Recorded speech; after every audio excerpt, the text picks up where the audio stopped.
जी ने कहा था कि भारत जलाओ पार्टी है, नीतीश जी ने कहा बड़का झूठा पार्टी है। और हाथरस की घटना जब आई तो आप हम जैसे नौजवान लड़के लड़की पढ़े लिखे ने कहा कि बेटी जलाओ पार्टी भी है, इसलिए इस पार्टी से दूरी देश के लिए ज़रूरी।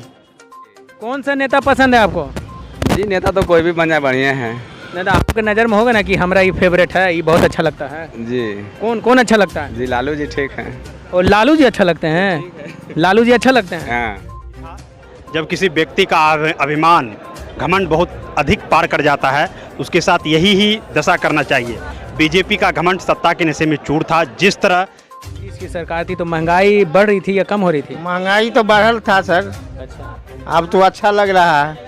अच्छा लग रहा है, मतलब कुछ कम होगा महंगाई? लगता तो है कम होना चाहिए। लिटिया के दाम जो आप बेच रहे हैं उसका कम होगा कि नहीं होगा? उसका सामान के दाम कम होगा तो लिट्टी के दाम कम हो सकता है। राम मंदिर के नाम पे इधर उधर किए हैं, यूपी इलेक्शन निकाल लेते हैं एक मुद्दा करके। वो आज तक जोड़ने का काम नहीं किया है कभी। बीजेपी और अंग्रेजों का देखा जाए तो दोनों का सिद्धांत सेम है, तोड़ो और राज करो। बीजेपी ही नहीं, अमित शाह का भी यही है दोनों का। कहीं मंच पे चल के केवल भाषण दे दीजिए, 200 300 रुपया दे के भीड़ बटोर लीजिए। क्योंकि नीतीश चाचा के साथ में हुआ है, सबने देखा है, ये एक अपमान था। बिहार को वो लोग अपमानित कर रहे थे बीजेपी वाले, इसलिए चाचा और तेजस्वी भैया ने बहुत बढ़िया काम किया है कि इनको यहाँ से हटा दिया है।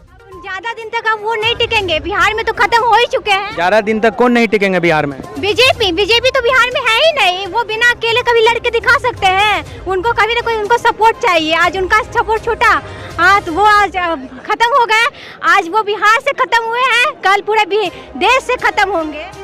एक दिन बेवकूफ़ बनाने के लिए अप्रैल फूल और 365 दिन बेवकूफ़ बनाने के लिए कमल का फूल, और पूरे भारत की जनता के लॉकडाउन में चलते चलते गए पांव फूल। इसलिए बिहार के ये लालू और नीतीश यानी आरजेडी या जेडीयू वाले नेता ने इन भाजपा वाले को चटाया है पूरी तरह धूल। अब न करेगी इन्हें कबूल। आखिरी रुबाई मेरी तरफ से ले जाइए। नया बदलाव आएगा, क्योंकि नीतीश कुमार जहाँ भी रहे हैं बदलाव किए, उन्होंने बिहार के लिए बहुत काम किया है। लेकिन वो जो प्रोत्साहन मिलना चाहिए था, जो उनको समर्थन मिलना चाहिए था, जो सहयोग मिलना चाहिए था, वो पार्टी में गठबंधन में उनको नहीं मिल रहा था। इस बार कुछ बदलाव होगा, बहुत अच्छा बदलाव होगा। आप अपना परिचय देंगे? आशीष रंजन, पटना। हिंदुस्तान न्यूज़ 18 में आप सभी का स्वागत है और आपके साथ मैं हूं समीर मलिक। बिहार की राजनीति में सह और मात का खेल। बिहार की राजनीति में आज का दिन बेहद अहम है, क्योंकि मैं बता देना चाहता हूं कि बीजेपी के 16 मंत्री राजभवन जाकर देंगे इस्तीफा। ऐसा क्यों, तो मैं आपको बता देना चाहता हूं कि देश में 2 ऐसे राज्य हैं जिसे राजनीति का केंद्र बिंदु माना जाता है। पहला यूपी और दूसरा बिहार। और मैं बता देना चाहता हूं कि बिहार की राजनीति में कई दिनों से कयास लगाए जा रहे थे कि बहुत बड़ी उथल पुथल बिहार की राजनीति में होने जा रही है, और जो कयास लगाए जा रहे हैं वो बिल्कुल सच हो चुका है। बिहार में नई सरकार के गठन को पूरी तस्वीर साफ हो गई है, या पूरी तरह से साफ हो गया है कि नीतीश कुमार एक बार फिर महागठबंधन के साथ सरकार बनाने जा रहे हैं।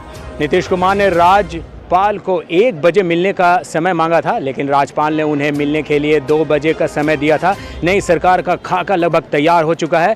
नई सरकार में नीतीश कुमार सीएम होंगे, जबकि तेजस्वी यादव डिप्टी सीएम का पद संभालेंगे। सूत्रों के मुताबिक महागठबंधन की सरकार में विधानसभा अध्यक्ष पद पर आरजेडी के पास होगा, जबकि गृह विभाग भी तेजस्वी के ही पास रहेंगे। एनडीए की सरकार में गृह विभाग मुख्यमंत्री नीतीश कुमार के पास ही था। अब सत्ता में पूरी मजबूती के साथ रहने के लिए तेजस्वी ने गृह विभाग की मांग की है। जदयू के लिए गृह मंत्रालय छोड़ना आसान नहीं था, लेकिन बीजेपी के अलग होने का मन बना चुकी जदयू के पास दूसरा कोई रास्ता नहीं था। मैं बता देना चाहता हूं कि बिहार में महागठबंधन की सरकार बनने की अब औपचारिकता मात्र रह गई है। नई सरकार में जेडीयू, आरजेडी, कांग्रेस और हम शामिल होंगे, जबकि लिफ्ट में सरकार को बाहर से समर्थन करने का ऐलान दिया है। थोड़ी देर बाद नीतीश कुमार विधायकों के साथ पत्र लेकर तेजस्वी के साथ राजभवन जा चुके हैं और एनडीए की सरकार को बर्खास्त कर महागठबंधन के साथ सरकार बनाने का दावा भी पेश कर चुके हैं। वहीं लालू यादव की बेटी ने ट्वीट कर लिखा है कि राज तिलक की करो तैयारी, आ रहे हैं लालटेनधारी। ये जो है ट्वीट काफ़ी ट्रेंडिंग में जा रहा है। और भी कुछ लोग हैं, समर्थक हैं, जो बहुत बड़े संख्या में यहाँ पे मौजूद हैं। आप देख सकते हैं तमाम लोग यहाँ पे मौजूद हैं, उनसे भी बात करेंगे। लेकिन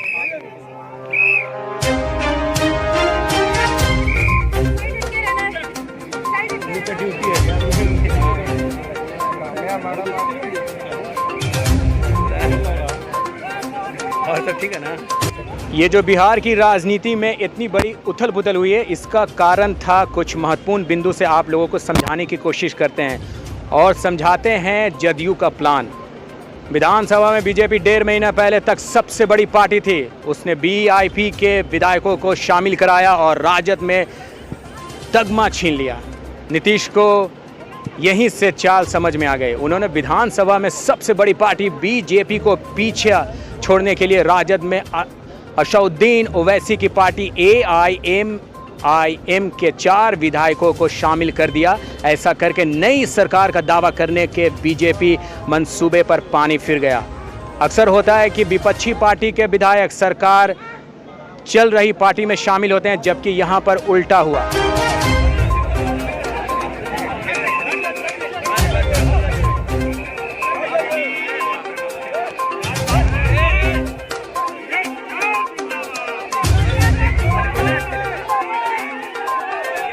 बिंदु आरसीपी जदयू से दूर होकर बीजेपी की तरफ झुक गए।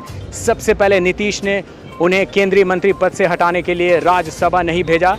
इसी दौरान महाराष्ट्र में उद्धव सरकार के गिरने के तरीके से नीतीश और सजग हो गए।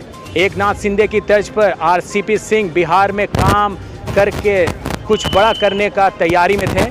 मैं बता देना चाहता हूं कि या जदयू विधायकों को अपने पाले में करने में लगे या भनक लगते ही नीतीश ने उनकी जांच कराई। पार्टी की तरफ से नोटिस देकर 9 साल में 58 पॉइंट खरीदे और उनमें हेराफेरी करने का जवाब मांग लिया। मजबूरन आरसीपी सिंह को इस्तीफा देना पड़ा। तीसरा, नीतीश कुमार ने कांग्रेस पे फोकस किया।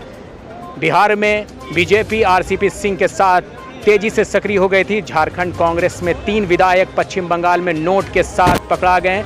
नीतीश को डर था कि कहीं कांग्रेस के विधायक टूटकर भाजपा में ना मिल जाएं, इसलिए उन्होंने सोनिया गांधी को फ़ोन करके सजग किया और महागठबंधन में शामिल होने को लेकर बात की। अब समझाते हैं बीजेपी का प्लान क्या था। विधानसभा चुनाव में सबसे ज़्यादा 74 सीट भाजपा के जीती थी। 54 मतलब 45 सीट नीतीश कुमार की पार्टी जदयू को मिली थी। बीजेपी ने नीतीश कुमार के नेतृत्व में सरकार बनाई, लेकिन 1.5 साल में ही भाजपा को लगने लगा कि वह दूसरे नंबर की पार्टी बनकर रह गई है। राज्य के नेताओं ने सरकार और प्रशासन को सुनवाई नहीं हो रही थी।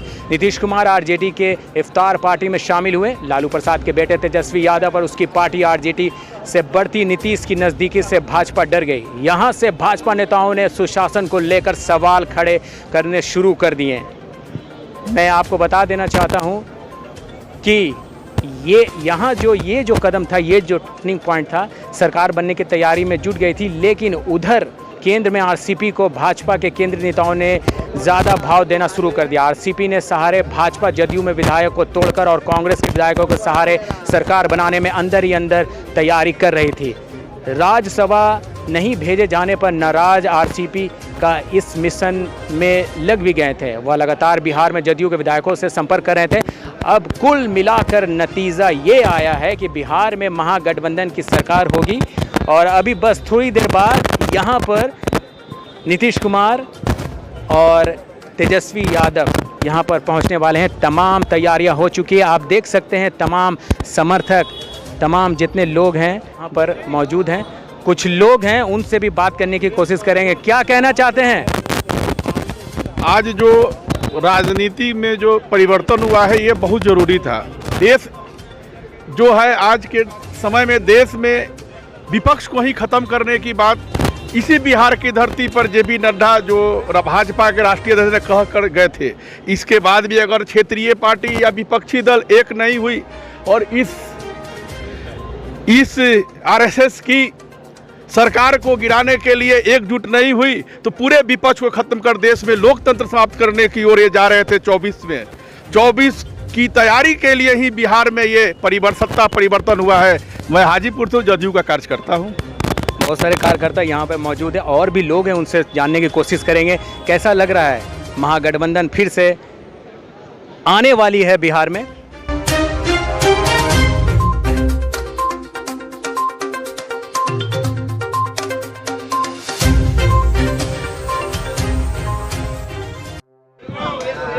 आज बिहार में सत्ता परिवर्तन हुआ है और उससे ज़्यादा परिवर्तन यहाँ पे देखने को मिल रहा है। आप देख सकते हैं बहुत भीड़ है आज। ये परिवर्तन का नज़ारा है। हमारे साथ ये यहाँ पर एक दुकानदार है, उनसे बात करने की कोशिश कर रहे हैं। क्या नाम है? विराज साहब। इधर थोड़ा मुँह है, उधर कीजिए थोड़ा सा। जब सरकार थी नरेंद्र मोदी और नीतीश की सरकार थी तो महंगाई बढ़ रही थी या कम हो रही थी? महंगाई तो बढ़ल था सर। अच्छा, अब तो अच्छा लग रहा है। अच्छा लग रहा है, मतलब कुछ कम होगा महंगाई? लगता तो है कम होना चाहिए। लिटिया के दाम जो आप बेच रहे हैं उसका कम होगा कि नहीं होगा? उसका सामान के दाम कम होगा तो लिट्टी के दाम कम हो सकता है। खुशी है कि नहीं है, गम है? एकदम खुशी है सर, खुशी है, खुशी है। कौन से नेता आपको पसंद है? नीतीश कुमार पसंद है या लालू यादव पसंद थे या फिर ये नरेंद्र मोदी जी पसंद है? बिहार के तभी नीतीश कुमार पसंद है सर। है ये है, जब पोस्ट पर वही है तो वही ना है। लालू जी? लालू जी तो है ही ना, वो तो पहले भी थे, आज भी है। ये जो परिवर्तन हुआ है इस पे आप खुशी इजहार करते हैं या नहीं? हम खुशी करते हैं हम। तो खुशी के इजहार पे जितने जो लोग बैठे हैं उन्हें फ्री दिया जा रहा है क्या? जी नहीं सर, फ्री कहाँ से देंगे, हम गरीब आदमी हैं, हम कहाँ से देंगे फ्री। हम लोग को चाय फ्री मिलेगा मीडिया वाले को? हाँ, मीडिया वाले को पिला देंगे हम, पीजिएगा तो।